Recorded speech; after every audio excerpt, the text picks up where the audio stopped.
నాడు యూనివర్సిటీ మంచి భవిష్యత్తు కోసం తెలుగు విద్యార్థులు ఇష్టపడే యూనివర్సిటీ. కాల్ 9059052378 9059052379. అందరికీ నమస్కారం. నేను Swaroopa Putlapalli. Welcome to I dream. Ugadi అంటే నక్షత్ర గమనం. ఇదే రోజు యుగం ప్రారంభమైందని పురాణాలు చెబుతూ ఉన్నాయి. ఉగాది రోజు పంచాంగాన్ని ఎందుకు చూస్తారు? ఈ సంప్రదాయం ఎప్పటి నుంచి మొదలైంది? ఈ ఏడాది ఒక హీరోయిన్, ఇద్దరు హీరోస్ ఆత్మహత్య చేసుకుంటారని ఓ ప్రముఖ ఆస్ట్రాలజర్ చెప్పడం కలకలం రేపుతోంది. ఈ విశ్వావసు నామ సంవత్సరంలో సమంత, విజయ్ దేవరకొండ, ప్రభాస్ జీవితాలు ఎలా మారబోతున్నాయి? ఈ సంవత్సరం సినిమా వర్గాలకు, రాజకీయ నాయకులకు, మధ్యతరగతి వారికి, ఇంకా ఇతర వర్గాలకు ఎలా ఉండబోతోంది? ప్రస్తుతం నాతో పాటు ఆస్ట్రో సైకాలజిస్ట్ ఎస్వి నాగనాథ్ గారు ఉన్నారు. ఆయనతో మాట్లాడదాం. నమస్తే నాగనాథ్ గారు. నమస్తే.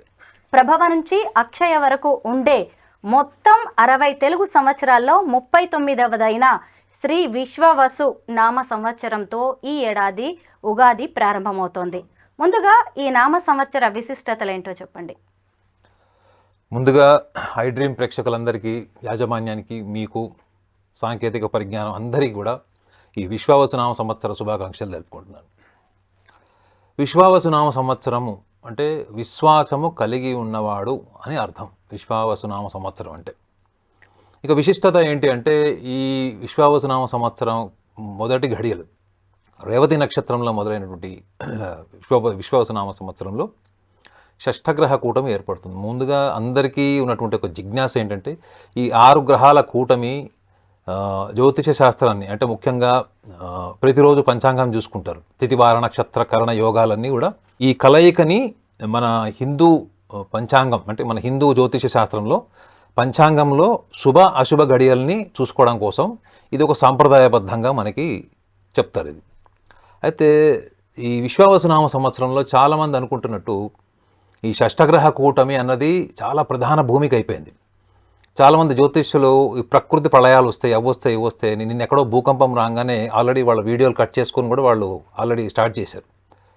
సో విశ్వావసునామ సంవత్సరంలో ముఖ్యంగా జ్యోతిష శాస్త్రాన్ని నమ్మేవాళ్ళు, ఫలిత జ్యోతిష్యాన్ని నమ్మేవాళ్ళు చాలా చాలా ఇంపార్టెంట్ ఆస్పెక్ట్ కూడా గుర్తుపెట్టుకోండి. ఫలిత జ్యోతిష్యము అన్నది మనకి ఎప్పుడైతే మనకు భారతీయ జ్యోతిష శాస్త్రంలో పంచాంగాలకి మనకు ముఖ్యంగా ఈ పంచకరహితము పంచభావాలు ఏవైతే నేను చెప్పాను, ఈ కలయికను దృష్టిలో పెట్టుకోవడానికి ప్రధానమైన కారణం ఏంటంటే, మనము పూర్వకాలం నుంచి కూడా మనం ప్రకృతిని కలుపుకొని ప్రకృతితో బతికిన వాళ్ళు. అవునండి. అప్పట్లో వర్షాలు రావట్లేదు, కరువు కాటకాలు వచ్చేసినాయి, బావులు ఎండిపోయినాయి, చెరువులు ఎండిపోయినాయి, మనకి పంటలు సరిగా పండట్లేదు. అంటే అప్పట్లో ఏం చేసేవాళ్ళు అంటే, అప్పుడు నిష్ఠాగరిష్ఠులైనటువంటి వ్యక్తులు వాళ్ళందరూ కూడా హోమాలు, జపాలు, క్రతువులు ఇవన్నీ చేయడం కోసం వాళ్ళు ఈ గ్రహమైత్రి మేడం, ముఖ్యంగా మన హిందూ జ్యోతిష శాస్త్రం అంతా కూడా గ్రహమైత్రి యొక్క ప్రభావము ప్రకృతి మీద, మనిషి యొక్క జీవితం మీద ఎలా ఉంటుంది అని చెప్పింది. కాబట్టి అప్పట్లో వాళ్ళు ఏం చేసేవాళ్ళు, ఈ హోమాలు, జపాలు ఇవన్నీ కూడా ప్రకృతి కోసం, అంటే ప్రకృతి వల్ల మనిషి జీవితం బాగుండాలి అన్నది ఒకటే ఒక విషయాన్ని దృష్టిలో పెట్టుకొని కాలాన్ని పరిగణలోకి తీసుకున్నారు. కానీ ఇప్పుడు ఎలా అయిపోయిందంటే, అది పూర్తిగా ప్రకృతిని పక్కన పెట్టేశారు. వ్యక్తి అభిప్రాయమే శాసనం అయిపోయింది. జ్యోతిష శాస్త్రంలో ఇప్పుడు నేను కూడా ఆస్ట్రాలజీ ప్రాక్టీస్ చేస్తాను. నా అభిప్రాయాన్ని నేను చెప్తాను.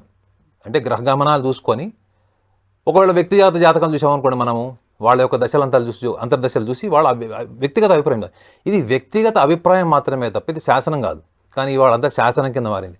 ఆ రోజు నిష్ఠాగనిష్ఠులని ఋషులు మునులను ఎందుకు చెప్పారంటే, వాళ్ళ ఆహార వ్యవహారాల దగ్గర నుంచి, జీవన విధానం నుంచి వాళ్ళు నిష్ఠాగరిష్ఠులు అంటే ఏంటి మేడం, బ్రహ్మచర్యం పాటించేవాళ్ళు. ఆ రోజుల్లో ఇలాంటి హోమాలు జపాలు చేసేవాళ్ళు. గ్రహ గమనాలు చూసుకొని, కాలం ముఖ్యంగా రాహుకాలము, మనకి అందులో ఉంటే అంటే శుభ అశుభ ఘడియలు ఇవన్నీ చూసుకొని, లగ్నభావం, నక్షత్ర భావం ఇవన్నీ చూసుకొని చేసేవాళ్ళు. అవన్నీ దేనికోసం? The welfare of the nature as well as the society. కానీ విశ్వావసునామ సంవత్సరంలో అంతా మంచిగా జరుగుతుంది మేడం. అందరూ ఎవరు భయపడాల్సిన అవసరం లేదు. కేవలం షష్ఠగ్రహ కూటమి ఇది ఖగోళంలో వచ్చేటువంటి సర్వసాధారణ, విశ్వంలో వచ్చేటువంటి సర్వసాధారణటువంటి గ్రహ మార్పే తప్ప దీన్ని వాళ్ళ వ్యక్తిగతమైనటువంటి రాశులకు వాటికి అన్వయించుకొని వాళ్ళు భయభ్రాంతులైపోయి మన జీవితంలో ఏదో జరగకూడదని జరిగిపోతుంది, మన ఆలోచనకి అతీతంగా మనకేదో మనం కర్మలు చేసేస్తాము, ఈ కర్మ ఫలితం మనకు అందుబాటులో ఉండదేమో, కర్మ ఫలితాన్ని ఎలా మనకు అనుగుణంగా మార్చుకోవాలన్నటువంటి భయాన్ని ముందుగా జ్యోతిష శాస్త్రాన్ని, ముఖ్యంగా ఫలిత జ్యోతిషాన్ని నమ్మే వాళ్ళందరికీ కూడా ఇది ముఖ్యమైనటువంటి సూచన. కాబట్టి విశ్వావసునామ సంవత్సరంలో ఉన్నటువంటి గ్రహ గమనాలన్నీ ఒకసారి చూసుకుంటే 6 గ్రహాలు ముఖ్యంగా ప్రధానంగా మీరు చూసేదంటే 30వ తారీఖు శని సంచారం జరుగుతుంది మేడం.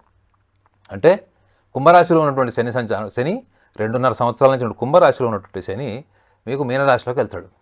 అక్కడ ఆల్రెడీ ఎప్పటి నుంచో తిష్ట వేసుకొని కూర్చున్నట్టు రాహువుతో పాటు మిగతా గ్రహాలు మీరు చంద్రుడిని చూసుకున్నా, బుధగ్రహాన్ని చూసినా, శుక్రగ్రహాన్ని చూసుకున్నా, రవిగ్రహాన్ని చూసుకున్నా, ఈ యొక్క షష్టగ్రహ కూటమి ఏంది అక్కడ.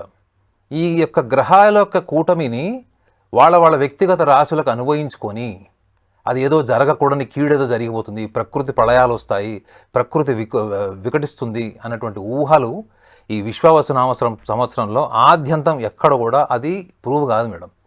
ప్రకృతిలో వచ్చేటువంటి మార్పులు, భూకంపాలు, మీకు జపాన్లో సర్వసాధారణంగానే భూకంపాలు వస్తాయి. మీరు భూకంపాలు జపాన్లో వస్తాయి అంటే నవ్వుతారు, ఎందుకంటే అక్కడ ఉన్నటువంటి భూమి పరిస్థితి అలాంటిది.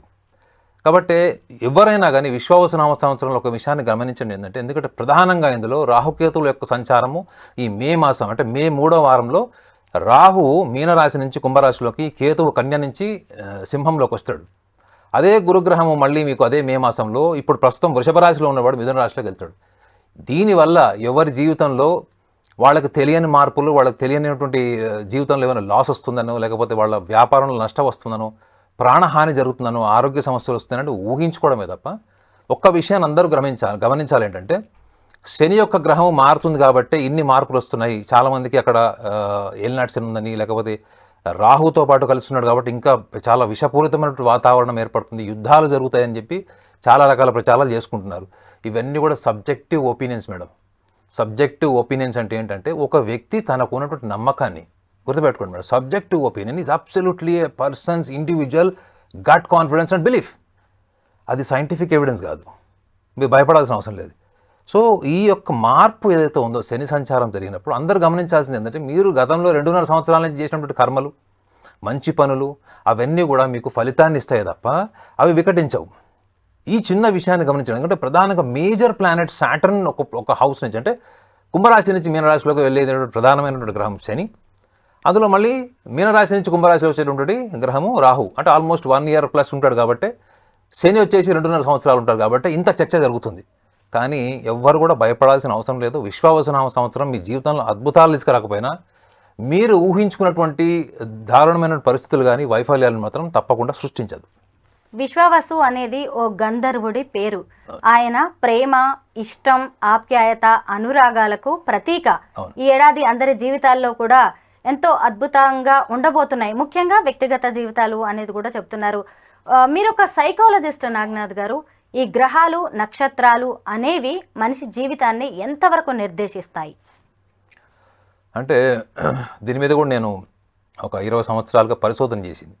ఇప్పుడు మీరే నా డెసిగ్నేషన్ ఏం చెప్పారు మేడం? ఆస్ట్రో సైకాలజిస్ట్ అని చెప్పారు. నేను ఆస్ట్రో సైకాలజీ అనగానే చాలామంది ఏమనుకుంటారంటే, నేను ఏదో కొత్తగా వెస్టర్న్ సైకాలజీని తీసుకొచ్చి ఆస్ట్రాలజీలో మిక్స్ చేసిన అనుకుంటారు. అది కాదు.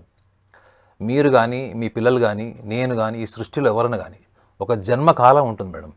ఈ జన్మకాలంలో ఒక శిశువు గర్భసంచిలో నుంచి భూమి మీదకి వచ్చేటువంటి కాలంలో మీకు శాస్త్రీయపరమైనటువంటి అంశాలు ఏం చెప్తాయి? మనోవిజ్ఞాన శాస్త్రం ఏంటంటే, మీ పిల్లవాడు పుట్టి పెరిగిన వాతావరణము, కుటుంబ పరిస్థితులు, సామాజిక పరిస్థితులు, జీవిత అనుభవాలు, తన బాల్యం ఎలా గడిచింది, దీన్ని బట్టి వాళ్ళకి 14 ఏళ్ల వయసు వచ్చే వరకు ఒక వ్యక్తిత్వం ఏర్పడుతుందని చెప్తుంది. కానీ జ్యోతిష శాస్త్రం ఏం చెప్తుంది తెలుసా? శిశువు గర్భసంచిలోకి వచ్చేటువంటి డేట్, టైం, ప్లేస్ మాకు చెప్పండి. ఆ పిల్లవాడికి ఉన్నటువంటి బై బర్త్ ఇన్స్టింక్ట్స్ అంటే పుట్టుకతో వచ్చేటువంటి సహజ సిద్ధమైనటువంటి కొన్ని లక్షణాలు ఉంటాయి. ఈ లక్షణాలు వాళ్ళ బుద్ధిని, ఆలోచనని, వాళ్ళ కర్మలను ప్రేరేపిస్తుంది అని జ్యోతిష శాస్త్రం 5000 సంవత్సరాల కింద చెప్పింది. నేను వాటి మీద పరిశోధన చేశాను మేడం. నిజంగానే అసలు పుట్టుకతో స్వభావం ఉంటుందా? కానీ నిజంగా ఉంది మేడం. మోర్ దాన్ 60% ఉంది. ఈ స్వభావాన్ని మనం చదువులో ఫెయిల్ అయ్యాము, లేదా ప్రేమ వైఫల్యం చెందింది, లేదా పెళ్ళి చేసుకున్నాము, సంసారం సరిగా లేదు, ఉద్యోగం చేస్తున్నాము, సంతృప్తి లేదు, వ్యాపారం చేస్తున్నాం, నష్టాలు వస్తున్నాయి. వీటన్నిటి వెనక ఈ పుట్టుకతో వచ్చినటువంటి, జన్మ నుంచి వచ్చినటువంటి ఈ ఇన్స్టింక్ట్ ఏదైతే ఉందో, స్వభావం, లక్షణం, దీని ప్రభావము ఎంతవరకు ఉంది అని పరిశోధన చేస్తే మోర్ దాన్ 60% ఉంది.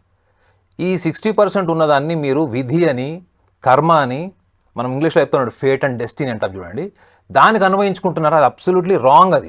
నేను అది ప్రాజెక్ట్ కూడా చేశాను, దాని మీద ప్రాజెక్ట్ చేశాను. యూనివర్సిటీలో కూడా నేను ఇచ్చాను, అది ఒక యూనివర్సిటీకి. డీటెయిల్స్ నేను చెప్పాల్సిన అవసరం లేదు, కానీ యూనివర్సిటీకి ఇచ్చాను.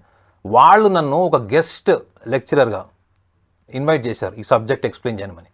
నిజంగా గ్రహాల యొక్క ప్రభావము, నక్షత్ర ప్రభావము ఒక మనిషి మీద ఉంది అంటే అది కేవలం పుట్టుక కాలం నుంచి ఉంటుంది మేడం. మీరు అనొచ్చు మిగతా వాళ్ళందరూ మరి ఫలితాలు చెప్పేస్తున్నారు కదండి, ఈ సంవత్సరం ఇది అయిపోతుంది, ఈ నెల ఇది అయిపోతుంది, ఈ వారం ఇలా అయిపోతుంది, చివరికి రోజువారీ ఫలితాలు కూడా చెప్తారు. మీకు తెలుసు, పేపర్లు అక్కడ వస్తుంది. మరి ఈ ఫలితాల యొక్క ప్రభావం ఏంటని చెప్పారు. ఈ ఫలితం చెప్పేవాళ్ళు భావం చెప్పడం మానేశారండి. ఇప్పుడు మేడం మీరు ఒక యాంకర్గా ప్రమోట్ అయ్యారు. యాంకర్గా రాకముందు మీరు జర్నలిస్ట్గా ఉన్నారు. మీరు రేపు పొద్దున్న ఈ ఫీల్డ్ వదిలేసి ఇంకొక బిజినెస్లోకి ఎంటర్ అవ్వచ్చు మేడం. ఫిల్మ్స్ ఇండస్ట్రీకి వెళ్ళొచ్చు, టీవీ సీరియల్స్లోకి వెళ్ళొచ్చు, లేదా ఇవన్నీ మానేసి హౌస్ వైఫ్ లాగా ఉండొచ్చు. ఇవన్నీ మీ చాయిసెసా? ఎవరో మిమ్మల్ని శాసిస్తే మీరు వెళ్తారా చెప్పండి? నా చాయిస్. మీ పర్ఫార్మెన్స్ వల్ల మీరు ఈ ఛానల్లో ఉన్నారు మేడం. మిమ్మల్ని ఎవరో దయాదాక్షిణ్యాలో లేరు. మీరు వేసుకున్న బట్టలు, రంగు, మీ యొక్క ఆహార్యము, మీ యొక్క బంగారం, మీరు వేసుకున్న అలంకరణ, ఇదంతా మీ చాయిస్ మేడం. ఇవి మీ చాయిస్ అయినప్పుడు మీ జీవితంలో జరిగేటువంటి వైఫల్యాలు, చదువుకు సంబంధించి కావచ్చు, విద్య, ఉద్యోగం, వ్యాపారం, వైవాహిక జీవితం, ప్రేమ వ్యవహారాలు కూడా అది విధికి ఎట్లా అపాయిస్తారు వీళ్ళు? ఎందుకు అపాయిస్తారంటే విధి అని చెప్పారనుకోండి. ఫలిత జ్యోతిషం ఎందుకు పాపులర్ అయిందో కూడా మీకు ఈ సందర్భంలో చెప్పాలి. ఫలిత జ్యోతిషం ఎందుకు పాపులర్ అయిందంటే నేను నిమిత్త మాత్రుణ్ణి, నా జీవితంలో ఏదైనా చెడు జరిగితే నేను నిమిత్త మాత్రుణ్ణి. అది ఏదైనా కావచ్చు, ఫెయిల్యూర్ ఏదైనా కావచ్చు, నేను నిమిత్త మాత్రుణ్ణి, నాకు సంబంధం లేదు, నన్ను ఏదో శాసిస్తుంది, నన్ను ఏలినాటి శని శాసిస్తుంది, లేకపోతే అర్ధాష్టమ శని శాసిస్తుంది, పంచమ శని శాసిస్తుంది అనుకున్నాను అనుకోండి, I will be more free from all my responsibilities and my insights. అదే లేదు భావ జ్యోతిషం. మీరు అన్నారు నేను సైకాలజిస్ట్ కూడా అన్నారు. అదే ఒక సైకాలజిస్ట్ దగ్గరికి ఎందుకు వెళ్ళారంటే వీళ్ళు, నేను బెట్ కట్టి చెప్తాను, 80% ఎవరైతే ఫలిత జ్యోతిషాన్ని నమ్ముతారో వాళ్ళందరూ విజిట్ చేయాల్సింది సైకాలజిస్ట్నే. ఎందుకు అంటే ఆలోచనలో స్పష్టత వస్తుంది, ప్లస్ ఇంకోటి తీసుకున్న నిర్ణయం బలంగా ఉంటుంది, మీ బలమైన వ్యక్తిత్వం ఏర్పడుతుంది. కానీ ఎందుకు వెళ్ళరు? పోనీ మీరు సైకాలజీ దగ్గర వెళ్ళకండి, ఎవరు వెళ్ళమన్నారు? జ్యోతిష శాస్త్రంలోని నక్షత్రం, మీ జన్మ నక్షత్రము, జన్మరాశి, రాశ్యాధిపతి లగ్నాన్ని బట్టి కూడా మీకు లక్షణాలు చెప్పారు కదా, అవి ఎందుకు పరిగణలోకి తీసుకోరు? ఒకవేళ చాలామంది జ్యోతిష్యులు, నా స్నేహితులు కూడా చెప్పేవాళ్ళు నా కానీ వినేవాళ్ళు లేరు మేడం. అవన్నీ వద్దు సార్, మీరు నాకు ఏదైనా ఒక సాంప్రదాయం సూచించండి అని చెప్తారు. మేడం మీరు చెప్పండి, మీకు ఒబేస్ ఉంది, మీకు డైజెస్టివ్ ప్రాబ్లమ్స్ ఉన్నాయి, గ్యాస్ట్రిక్ ప్రాబ్లమ్స్ ఉన్నాయి, మీరు ఏం చేస్తారు మేడం? వెళ్ళి హోమం చేయించుకుంటారా చెప్పండి? ఇది ఇవాళ ప్రపంచంలో జరుగుతుంది. ఇదే ముఖ్యంగా మన భారతదేశంలో జరుగుతుంది. ఏంటంటే డైజెస్టివ్ ప్రాబ్లం, గ్యాస్ట్రిక్ ట్రబుల్స్కి కూడా హోమాలు చేయించుకుంటున్నారు. భార్యాభర్తల సమస్యలు కూర్చొని పరిష్కరించుకోవాల్సినటువంటి విషయాలు కూడా హోమాలు చేయించుకుంటున్నారు. వీటి వల్ల ఏం జరుగుతుంది తెలుసా మేడం? ఇవాళ మనం సాంప్రదాయబద్ధమైనటువంటి ఒక పండగ ఉగాదిని మనం సెలబ్రేట్ చేసుకుంటున్నాం. కాబట్టి మనం ఒక విషయాన్ని పరిగణలోకి తీసుకోవాలంటే, సాంప్రదాయాలు పాటించి మీరు ఒకవేళ ఫలితం రాలేదనుకుంటే మీరు ఫస్ట్ తిట్టుకునేది ఎవరిని అంటే జ్యోతిష శాస్త్రాన్ని మాత్రమే కాదు, మీరు ఏ సాంప్రదాయం పాటించారో, ఏ గుడికి వెళ్ళారో, ఏ తర్పణాలు హోమాలు చేశారో అక్కడ కూడా తిట్టుకుంటారు. మీకు దేవుడు అంటే నమ్మకం పోతుంది, ధర్మం అంటే విలువ పోతుంది. ఇది కూడా పరిగణలోకి తీసుకోవాలి మేడం. ఎంతవరకు నేను పాపులర్ అవ్వాలి, కమర్షియల్గా నేను ఎదగాలి, నాకు ఐడెంటిటీ రావాలి, నేను నోటికి ఏదో వస్తే మాట్లాడతా, ఎందుకంటే నాకు ఒక ట్యాగ్ ఉంది, ఏంటంటే ఆమె ఆస్ట్రాలజర్. ఈ సమాజం తగ్గాలి మేడం. ముఖ్యంగా ఈ ఉగాది పండుగ రోజు విశ్వావసునామ సంవత్సరంలో ఇటువంటి చైతన్యం, జ్యోతిష శాస్త్రాన్ని, ఫలిత జ్యోతిషాన్ని నమ్మేవాళ్ళకి కాదు, దాన్ని ఆచరించేవాళ్ళు, అభ్యసించేవాళ్ళు కూడా వాళ్ళ దృక్పథాన్ని, వాళ్ళు మాట్లాడే చెప్పే విధానాన్ని కానీ మార్చుకోవాలి. మొన్న ఎక్కడో రీసెంట్గా చూశాను మేడం, ఈ 5 గ్రహాలు కనపడకుండా పోతాయి, ఈ 4 రాసులు కనపడకుండా పోతాయి అని చెప్తున్నారు. భూమి 360 డిగ్రీస్ అన్నప్పుడు 5 గ్రహాలని మీరు 5 రాసుల్ని తీసేయండి మేడం, 30 డిగ్రీ ఒక రాశి అంటే 150 డిగ్రీల అంశం పోతుందా? సో ఇవన్నీ కూడా దృష్టిలో పెట్టుకొని ఈ విశ్వావసునామ సంవత్సరాన్ని కొంచెం బలోపేతం చేసి ఫలిత జ్యోతిష్యం నమ్మేవాళ్ళు లేదా ఫలిత జ్యోతిష్యం ఫాలో అయ్యే వాళ్ళందరినీ ఇంకొక చైతన్యవంతులు చేయడం బెటర్ అని నాకు అనిపిస్తుంది. నాగనాథ్ గారు, ఉగాది రోజు పంచాంగం ఎందుకు చూస్తారు? ఈ ఆనవాయితీ ఎలా మొదలైంది? మేడం మనకి పెరిఫరల్ ఇన్ఫర్మేషన్ అంటారు. అంటే విక్రమాదిత్య కాలంలో అప్పుడు ఉన్నటువంటి కాలమాన పరిస్థితులు, ఆయన ముఖ్యంగా నేను ఇందాక కూడా ఒక విషయం చెప్పాను మీకు, ఏంటంటే మనకి ప్రకృతి వికటించినప్పుడు, ప్రకృతి మనకి సహకరించినప్పుడు, అప్పుడు రాజుల పాలన కదా అంతా, రాజుల పాలన, రాజ్యాలు ఏరారు, అప్పుడు శత్రువులు గెలవడం, రాజ్యాన్ని సుభిక్షంగా ఉంచడం కోసం అప్పట్లో ఏం చేసేవాళ్ళు, మెయిన్ ప్రధానంగా ప్రకృతి పరమైనటువంటి అంశాల్లోనే ఎక్కువగా శ్రద్ధ చూపించారు. ఈ యొక్క పంచాంగంలో ఇందాక కూడా చెప్పాను కదా, తిథి వార నక్షత్ర కరణ యోగాల్ని మన భారతీయ జ్యోతిష శాస్త్రంలో, ముఖ్యంగా ఇండియన్ ఆస్ట్రాలజీలో ప్రధానమైనటువంటి భూమికి ఎందుకు తీసుకున్నారంటే కాలం. ఈ కాలాన్ని పరిగణలోకి తీసుకొని గ్రహాల యొక్క ప్రభావము మనకి చూడండి, మనకి ఎన్నో గుళ్ళు, గోపురాలు మనం ఎన్నో చూస్తాం. వాటన్నిటి వెనక కూడా వాళ్ళు కన్స్ట్రక్షన్ చేసినప్పుడు కూడా ఈ యొక్క గ్రహ గమనాలను దృష్టిలో పెట్టుకొని కూడా వాళ్ళు కన్స్ట్రక్షన్ చేశారన్నటువంటిది మీకు ఈ టెంపుల్ కన్స్ట్రక్షన్ హిస్టరీలో చదవండి, మీకు తెలుస్తుంది. సో ఎందుకు దీనికి ఎందుకు అంత ప్రాధాన్యత వచ్చింది అంటే మన పూర్వీకులు కాలాన్ని కూడా పరిగణలోకి తీసుకున్నారు అన్నదానికి ఒక చరిత్ర ఎవిడెన్స్ ఏంటి మేడం? ఇవాళ మనం ఏం మాట్లాడుకుంటున్నాం అంటే ఫలిత జ్యోతిష్యం మాట్లాడుతున్నాం, జ్యోతిష్ శాస్త్రం మాట్లాడుతున్నాం తప్ప అసలు మనకి పంచాంగం అనేది ముఖ్యంగా ప్రకృతి నుంచి మనము ఏర్పడ్డాము, ప్రకృతిని మనం కాపాడుకోవాలి, ప్రకృతితో మనం కలిసి ఉన్నాము. మన శరీరం కూడా ప్రకృతి కదా మేడం. 73% మనలో నీళ్ళు ఉంది కదా, మన శరీరంలో వాటర్ ఉంది.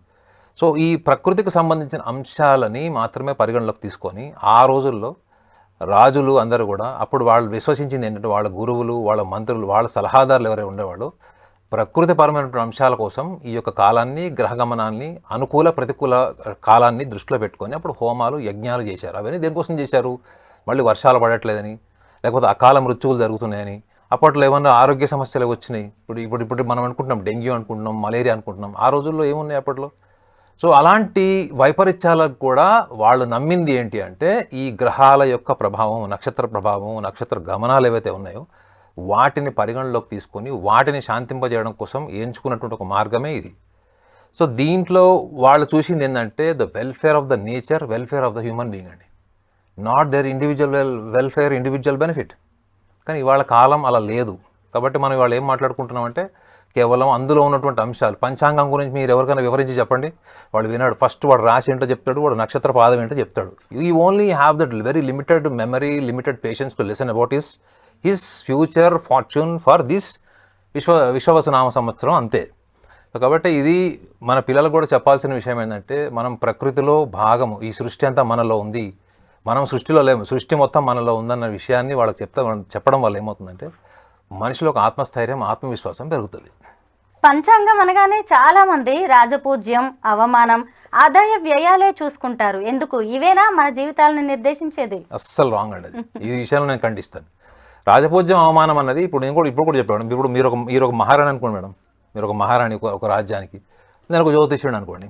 నేను మీ దగ్గరకు వచ్చి చెప్తాను, మేడం ఈ సంవత్సరం మీకు రాశి బాగోలేదు, మీరు తీసుకున్న నిర్ణయాల వల్ల కొంత ప్రజలకు నష్టం జరుగుతుంది, ప్రాణహాని జరుగుతుంది, మనం రాజ్యంలో కొంత భాగాన్ని కోల్పోతామంటే మీ శిరచ్ఛేదనం చేసిన అవకాశం కూడా ఉంటుంది.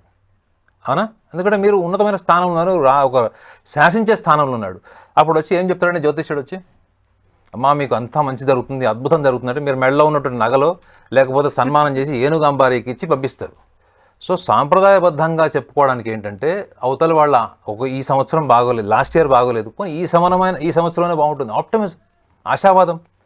సో కాబట్టి రాజపూజ్యం, అవమానం అన్నది మీరు 150 కోట్ల జనాభాలో డివైడెడ్ బై 12 చేయండి. మీరు ఎన్ని కోట్ల మంది ఒక రాశిలో జన్మించుంటారు, ఎన్ని కోట్ల మంది 150 crores డివైడెడ్ బై 27 స్టార్స్ నక్షత్రాలు చేయండి. ఒక్కొక్కళ్ళు ఎన్ని కోట్లలో జన్మించుంటారు నక్షత్రం, వాళ్ళందరికీ కూడా రాజపూజ్యం, అవమానం ఉంటుంది మేడం. ఇంకా 7 కోట్ల మంది భారతదేశంలో ఒక పూట భోజనం చేస్తున్నారు అనేటువంటిది లాస్ట్ 20 ఏళ్ళ నుంచి గణాంకాలున్నాయి.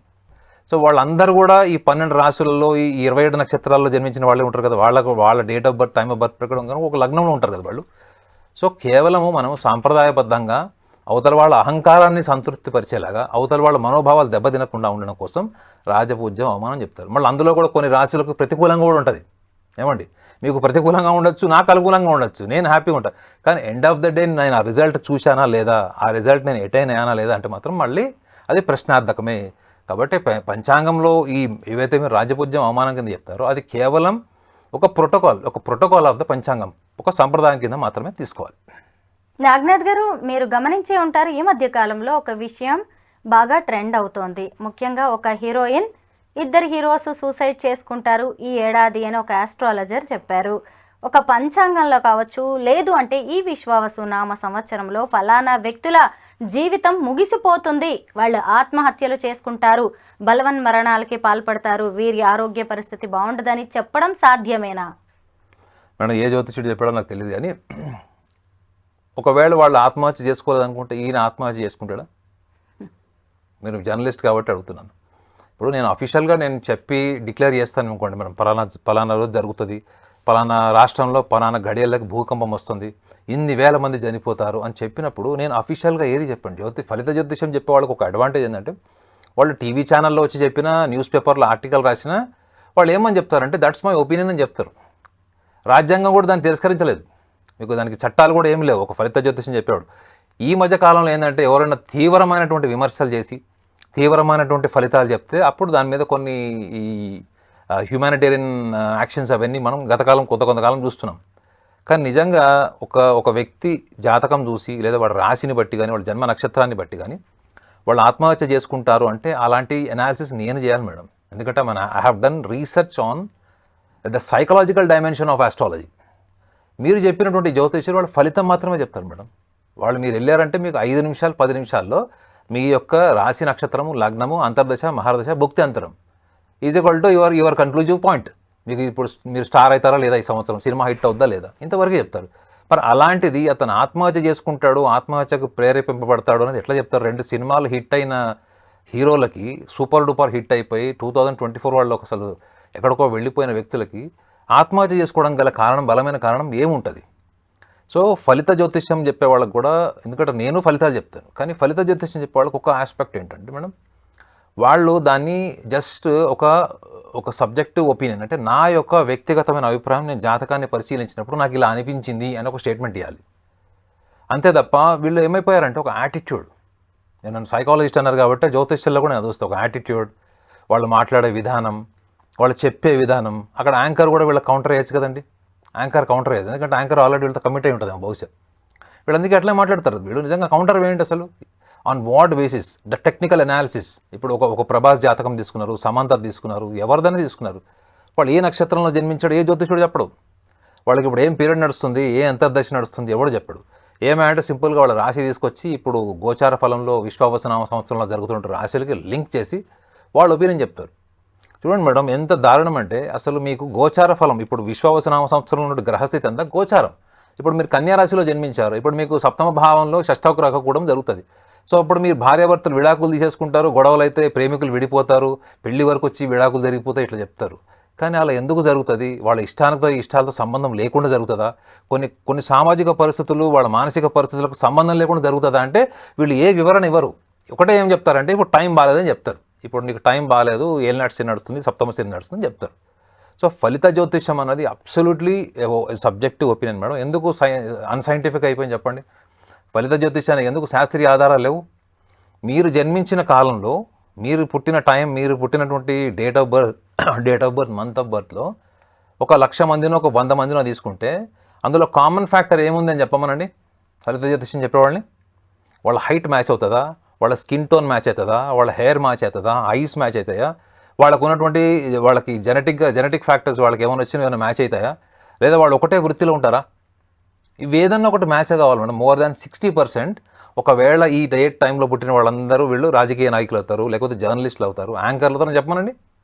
ఎవ్వడు చెప్పడది. ఎందుకంటే ఫలిత జ్యోతిష్యానికి శాస్త్రీయ ఆధారాలకు నిలబడేటువంటి దమ్ము లేదు. కాకపోతే ఫలితం చెప్పే వాళ్ళలో యాక్యురసీ ఉండొచ్చు, చాలామందిలో ఉండొచ్చు, నేను చూసా కూడా చాలామందిని. బట్ ఫలిత జ్యోతిష్యం చెప్పే వాళ్ళని మాత్రం వాళ్ళు చెప్పేది ఏమైనా చెప్పారంటే ఫస్ట్ వాడు చెప్పే విధానం వినండి. Is attitude, is verbalization, is common sense and is apt to the situation. ఇవి లేవు అంటే మాత్రం వాడంతా యూజ్లెస్ ఫెలో ఇంకెవరు లేడని వదిలేసేయండి అంతే. నాగనాథ్ గారు, ఇప్పుడు మనం ప్రభాస్ గురించి మాట్లాడుకోవాలి. ఎందుకంటే ఈ మధ్య ఓ ఆస్ట్రాలజర్ ఆయన పేరెత్తడం కూడా జరిగింది. ఆయనకి ఈ సంవత్సరం అసలు బాగుండదు, అనారోగ్య సమస్యలతో సతమతం అవుతున్నారు అని మనం చూస్తూనే ఉన్నాము. ప్రభాస్ అనే వ్యక్తి మీద 100 కోట్ల రూపాయల బిజినెస్ నడుస్తోంది.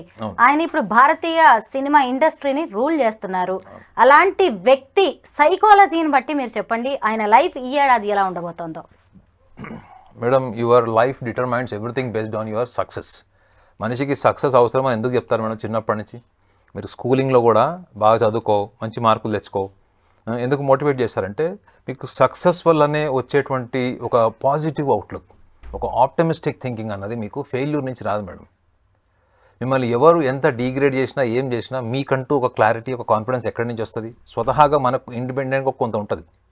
ఈ ఇండిపెండెంట్గా ఉండే కాన్ఫిడెన్స్కి మనము సక్సెస్ యాడ్ అవుతుంది చూడండి మేడం. సక్సెస్ యాడ్ అయినప్పుడు మనం ఎట్లుంటాం? అప్పుడు మనం ఇంకా అడ్వెంచరస్గా, ఇంకా కొత్త ఇన్నోవేటివ్గా, క్రియేటివ్గా ఉండడానికి ట్రై చేస్తాం. ప్రభాస్ లైఫ్లో మీరు చూడండి, 5 సంవత్సరాలు ఆయన బాహుబలి సినిమా షూట్ చేసి 5 years ఒక క్రమశిక్షణతో ఉన్నాడు మేడం. అంటే వేరే ఏ సినిమా సైన్ చేయలేదు, ఒక ఫిట్నెస్ బాడీ మెయింటైన్ చేశాడు. ఆ బాడీ మెయింటెనెన్స్ కోసం అతను డైట్ హ్యాబిట్స్ అని చేశాడు. ఒక బాడీ మైండ్ కోఆర్డినేషన్లో ఒక ఎనర్జీని ఆయన ప్రొడ్యూస్ చేసుకొని ఒక డిసిప్లైన్తో ఉన్నటువంటి వ్యక్తి అతను తన జీవితాన్ని తనకున్నటువంటి తను ఎదుర్కొంటున్నటువంటి పరిణామాలని తను రేపొద్దున ఏం చేయాలన్నది తానే డిసైడ్ చేసుకోగలడు మేడం. మీరు అందుకే చూడండి, అతని పెళ్ళి అతను ఈ రోజు కూడా క్వశ్చన్ అడిగినప్పుడు ఒక నవ్వుతాడు, because it is in his hands.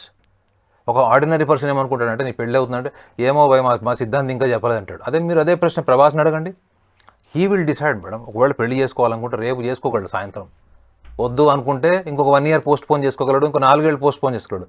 ఇంటి నుంచి ఎంత ప్రెషర్ ఉంటుంది మేడం వాళ్ళ ఇంట్లో వాళ్ళ నుంచి, వాళ్ళని కూడా కన్విన్స్ చేస్తున్నాడు. వాళ్ళు ఎక్కడన్నా బయటపడ్డారా? పోనీ ఏమన్నా ఆయన మీద ఒక్క మచ్చ ఉందా ఆయన కెరియర్ మీరు చెప్పండి.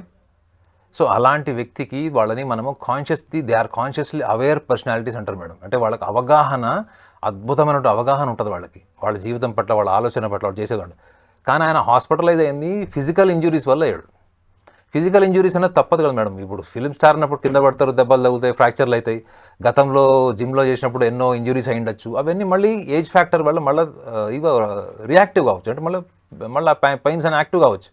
సో దానికి కొంతకాలం ట్రీట్మెంట్ తీసుకుంటడం అనేది సహజమైనటువంటిది. మీరు హాలీవుడ్ యాక్టర్స్ని చూడండి, చాలామంది కూడా ఇట్లా ఫిట్నెస్ ఫ్రీక్స్ ఉన్న వాళ్ళు, స్పోర్ట్స్ పర్సనాలిటీస్ అంతా కూడా ఒక 1-2 years గ్యాప్ తీసుకొని మళ్ళీ వచ్చారు. సెరీనా విలియమ్స్ని చూడండి, ఆమె ఒక 3 to 5 years గ్యాప్ తీసుకొని వచ్చి మళ్ళీ వింబుల్డన్ గెలిచింది ఆమె. సో ఇవి ఎన్నిటికీ మనము ఇప్పుడు ఒకరోజు హాస్పిటలైజ్ అయిపోగానే ఇక అయిపోయింది, అతని కెరీర్ అయిపోయింది, లైఫ్ అయిపోయింది అంటే అతని హిస్టరీ కూడా ఎట్లా ఉంది మేడం. హిస్టరీ కూడా చూడండి, 0 నుంచి ఎక్కడికో పాన్ ఇండియా నుంచి ఇంటర్నేషనల్ పర్సనాలిటీ అయిపోయాడు. నరేంద్ర మోడీ గారు అయితే చెప్పారు, నీకు వీసా కూడా అవసరం లేదని చెప్పాడు, నీ ఫేస్ అంతా రికగ్నైజ్డ్ వరల్డ్ వైడ్ అని చెప్పాడు. సో అంత అద్భుతమైనటువంటి వ్యక్తికి మనం జాతకం చెప్పేటప్పుడు మనం ఫస్ట్ సంస్కారపూరితంగా చెప్పాలి madam. That is what is I believe. ఒక గొప్ప వ్యక్తి, ఒక గొప్ప జీవితంలో ఏదైనా సాధించిన వాడు, కృష్ణన్ రాజు గారి వల్ల ఆయన ఫిలిం ఇండస్ట్రీకి వచ్చారనుకుంటే కృష్ణన్ రాజు గారే చెప్పాడు కదా, ఇప్పుడు నేనే మా వాడికి అభిమాని అయిపోయానని చెప్పాడు ఆయన. ఐ బికేమ్ హిస్ ఫ్యాన్ అని చెప్పాడు. ఎందుకు? క్రమశిక్షణ, commitment, determination, and at the same time he's focus towards his passion, professional.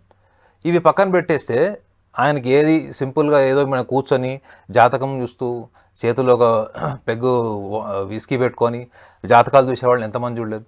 So ఇట్లా జాతకాలు చెప్పే వాళ్ళకి అసలు ఫస్ట్ ఆఫ్ ఆల్ అలాంటి వాళ్ళని ఎందుకు ఫాలో అవుతున్నారు, అలాంటి వాళ్ళ మాటలు ఎందుకు కన్సిడర్ చేస్తున్నారు అనేది కూడా మనం ఆలోచించాలి. నాగనాథ్ గారు, క్రోధినామ సంవత్సరం పేరుకి తగినట్టుగానే కొంత ఒడిదుడుకుల మయంగా ఉందని కొంతమంది అంటున్నారు. ఈ విశ్వావసు నామ సంవత్సరం ఏదైతే ఉందో ఇది మాత్రం సూపర్గా ఉండబోతోందని కూడా చెబుతున్నారు. ఇలా పేరును బట్టి మన జీవితాలు మారుతూ ఉంటాయా?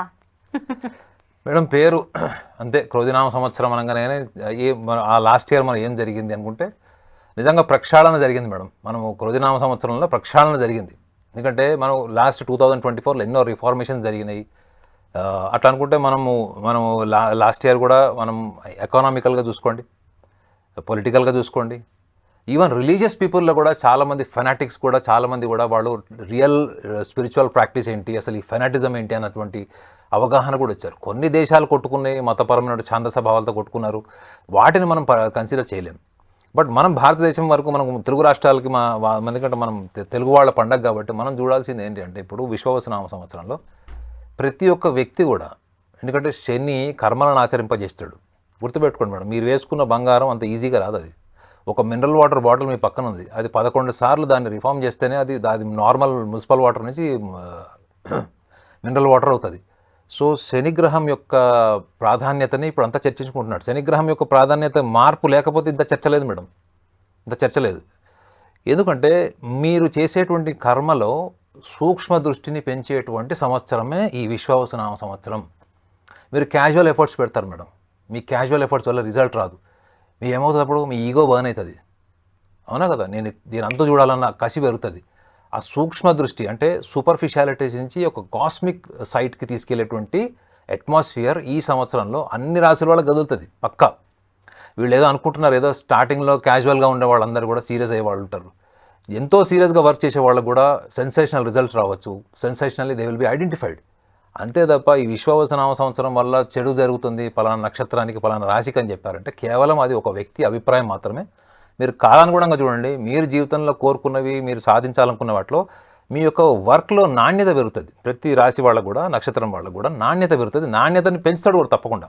అది దానికి ఒక పర్టికులర్ రాశి అంటూ లేవు మేడం, బికాజ్ ఆల్ 360 degrees మీరు ఒకవేళ చెక్ చేసుకుంటే కూడా ఆ నాణ్యతను పెంచేటువంటి సంవత్సరమే ఈ విశ్వావసునామ సంవత్సరం. పండుగ అనేది పాజిటివ్ ఎనర్జీని ఇస్తుంది. నేనైతే అది నమ్ముతాను ఖచ్చితంగా. 100% అవును. ఈ విశ్వావసు నామ సంవత్సరంలో మీరు అందరికీ జనం అందరికీ ఇచ్చే మెసేజ్ ఏంటి, ఎలా ఉండాలంటారు? ఒక్కసారి మీరు దేన్ని నమ్ముతున్నారో ఆ నమ్మకము మీ అనుభవం రెండు చెక్ చేసుకోండి. విశ్వావసునామ సంవత్సరంలో నేను నమ్మేది ఒకటి, నేను అనుభూతి పొందేది ఒకటి. మీ అనుభవమే మీ జీవితం యొక్క నిజమైన జ్ఞానం. Your experience is only your knowledge, not your belief.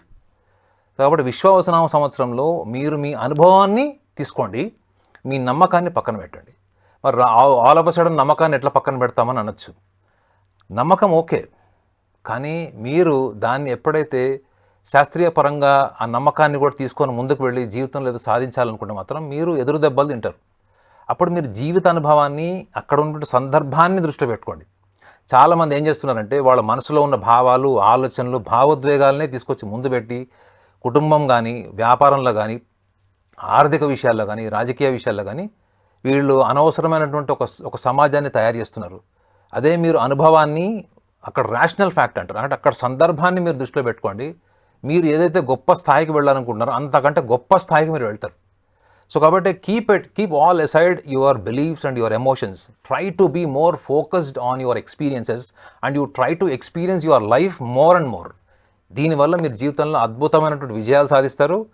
విజయ పరంపరలన్నీ కూడా మీ జీవితంలో ఒక బాటగా మారేటువంటి అవకాశం కూడా బలంగా ఉంటుంది. పండుగ గురించి ప్రాక్టికల్గా చాలా మంచి విషయాలు చెప్పారు. Thank you so much Naganath గారు.